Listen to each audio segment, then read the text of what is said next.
If you ask a disagreeable person what he wants, say, or she wants, they'll tell you right away. They know. It's like, this is what I want, and this is how I'm going to get it. But agreeable people, especially if they're really agreeable, are so agreeable that they often don't even know what they want, because they're so accustomed to living for other people and to finding out what other people want and to trying to make them comfortable and so forth, that it's harder for them to find a sense of their own desires as they move through life. And that's not, look, there's situations where that's advantageous, but it's certainly not advantageous if you're going to try to forge yourself a career. That just doesn't work at all. And so, even though on average men and women aren't that much different in terms of their levels of agreeableness by the group, if you go out and you look at the extremes, they're very different. So all of the most agreeable people are women, and all of the most disagreeable people are men. And the thing is, the extremes are often what matter, rather than what's in the middle. And so one of the ways that's reflected in society, by the way, is there's way more men in prison. And the best personality predictor of being imprisoned is to be low in agreeableness. It makes you callous. Now, you may think, well, what's the opposite of compassion and politeness? And the answer to that is, I think it's best sort of conceptualized as a trading game. So let's say that we're going to play repeated trading games. And if you're very agreeable, then you're going to bargain harder on my behalf than you're going to bargain on your own behalf. Whereas if you're very disagreeable, you're going to do the reverse. You're going to think, I'm in this trading game for me, and you're going to take care of your own interests. Where an agreeable person is going to say, no, at best, at worst, this has to be 50-50, but I'd like to help you every way I can. One of the things you have to be careful of if you're agreeable is not to be exploited, because you'll line up to be exploited. And I think the reason for that is because you're wired to be exploited by infants. And so that just doesn't work so well in that actual world. And one of the things that happens very often in psychotherapy, people come to psychotherapy for multiple reasons, but one of them is they often come because they're too agreeable. And so what they get is so-called assertiveness training, although it's not exactly assertiveness that's being trained. What it is the ability to learn how to negotiate on your own behalf. And one of the things I tell agreeable people, especially if they're conscientious, is say what you think. Tell the truth about what you think. There's going to be things you think that you think are nasty and harsh. And they probably are nasty and harsh, but they're also probably true. And you need to bring those up to the forefront and deliver the message. And it's not straightforward at all, because agreeable people do not like conflict. Not at all. They smooth the water. And you can see why that is in accordance with the hypothesis that I've been putting forward. You don't want conflict around infants. It's too damn dangerous. You don't want fights to break out. You don't want anything to disturb the relative peace. And if you're also more prone to being hurt physically and perhaps emotionally, you're also maybe loath to engage in the kind of high-intensity conflict that will solve problems in the short term, because it takes a lot of conflict to solve problems in the short term.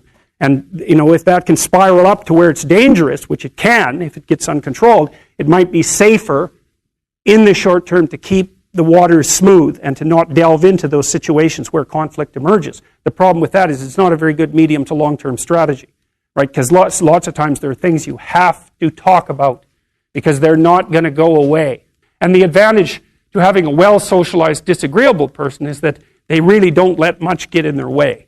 So if you can get a kid who's disagreeable socialized, that person can be quite the creature, because they're very forward-moving in their nature and very difficult to stop. But if you don't get them successfully domesticated, tamed, roughly speaking, by the time they're 4, their peers reject them. And that's a big problem, because your job as a parent is to make your child socially desirable by the age of 4. Like you want to burn that into your brain, because people don't know that. That's your job. And here's why. It's easy if you think about it carefully.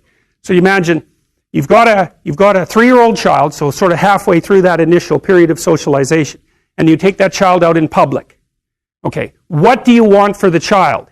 Who cares about you? What do you want for the child? You want the child to be able to interact with other children and adults so that the children are welcoming and smile and want to play with him or her, and so the adults are happy to see the child and treat him or her properly. And if your child's a horrible little monster because you're afraid of disciplining them or you don't know how to do that properly, then what they're going to do is they're going to experience nothing but rejection from other children, and false smiles from other parents and adults. And so then you're throwing the child out there into a world where every single face that they see is either hostile or lying. And that's not something that's going to be particularly conducive to the mental health or the well-being of your child. Your child can learn a couple simple rules of behavior, like don't interrupt adults when they're talking too much, and pay attention, and try not to hit the other kids over the head with the truck any more than is absolutely necessary.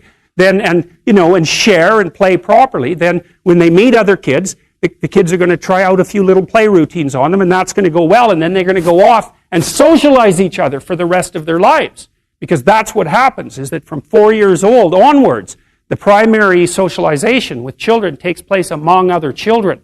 And so if the kids don't get in on that early, they don't move into that developmental spiral upwards, and they're left behind. And you can imagine how terrible that is, because a 4-year-old will not play with another 4-year-old who's 2. But a 5-year-old certainly will not play with a 5-year-old who's 2, right? Because the gap is just starting to get unbelievably large. And so the kids start out behind, and then the peers leave them behind, and then those kids are alienated and outside the peer group for the rest of their life. Well, those are the ones that grow up to be long-term antisocial, right? They're already aggressive. It doesn't dip down. Now, what happens to normal boys, roughly speaking?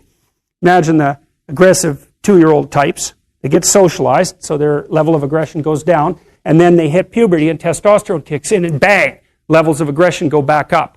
And so that's why males are criminals between the ages roughly of 16 and about 25.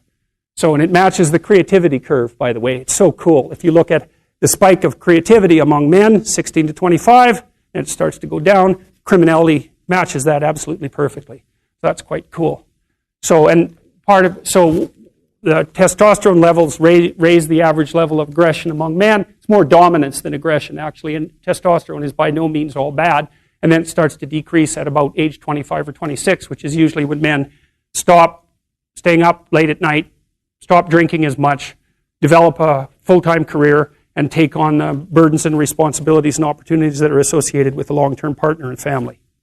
And so that's the development of what I would call predatory aggression, because I also think that the agreeableness distribution is probably something like predatory aggression versus maternal sympathy. It's something like that. So if you look at other mammals that are predators, because we're predators as well as prey animals, if you look at other animals like bears, the male bear has absolutely nothing to do with the raising of the infants. In fact, the female bears will keep the male the hell away because he's likely to kill the infants and maybe even to eat them. So there's no maternality at all in solitary male mammalian predators. It's really useful to investigate the viewpoints of people who have opposing views to yours. Because they'll tell you things, not only will they tell you things you don't know, they'll also tell you how to see the world in ways that you don't see it. And they'll also have skills that you don't have, that you could develop. So, for example, if you're an introverted person, it's very useful to watch an extroverted person, because the extroverted person has ways of being in the social world that aren't natural to you, that you can use to improve your toolkit. And if you're disagreeable, one of the best things to do with disagreeable people, especially if that's alienating them from other people, for example, because it can, people treat you like you're a selfish, arrogant son of a, maybe that's because you are. It's like, okay, so what do you do about that? One of the most promising treatments, let's say, for that is get the person to do something for someone else once a day, just as a practice, and learn how to do it. Maybe you can wake the circuit up, if you think that it's lying dormant in you, which is probably right. I think we have a very wide range of propensities within us. Some are switched on, genetic propensities. Some are switched on, but I think that if you put yourself in the right situation or walk yourself through the right exercises, you can switch some of these other things on as well. But it takes work and dedication and discipline. I would say, generally speaking, if you want to adapt yourself properly to life, you should find a niche in the environment that corresponds with your temperament. Right? You shouldn't work at cross purposes to your temperament because it's just too damn difficult. But having done that, then you should work on developing the skills and viewpoints that exist in the space opposite to your personality, because that's where you're fundamentally underdeveloped. And that way I think you can extend out your temperamental capability across a wider range. And to me, that's roughly equivalent as bringing a richer toolkit to each situation. So if you're hyper extroverted, you should probably learn to shut up at parties now and then and listen just to see what's going on, to see if you can manage it, And if you're introverted, well, then you should learn how to speak in public and to learn how to go to parties without hiding in the corner and saying nothing to anyone. And if you're agreeable, then you need to learn how to be disagreeable so people can't push you around. And if you're disagreeable, you need to learn how to be agreeable so that you're not an evil son of a bitch. So, and the same thing applies even in the conscientious domain. It's like if you're too conscientious, you need to learn to relax and let go a little bit. And if you're unconscientious, it's time get out the Google Calendar, man, and start scheduling your day, right? And beat yourself on the back of the head with a stick until you're disciplined enough so that you can actually stick to something for some length of time and not living in absolute squalor, which is something that would characterize someone who's very disorderly, for example, because they don't notice.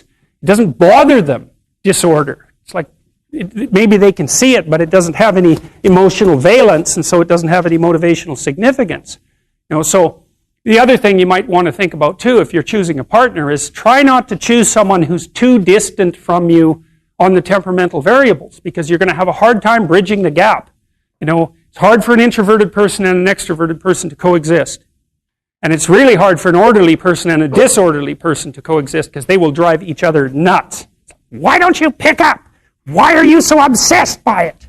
That's the basic argument, So it's useful to know about your temperament so that you can negotiate the space with your partner as well. And I don't think you should try to find someone who's exactly the same as you, because then you don't have the benefit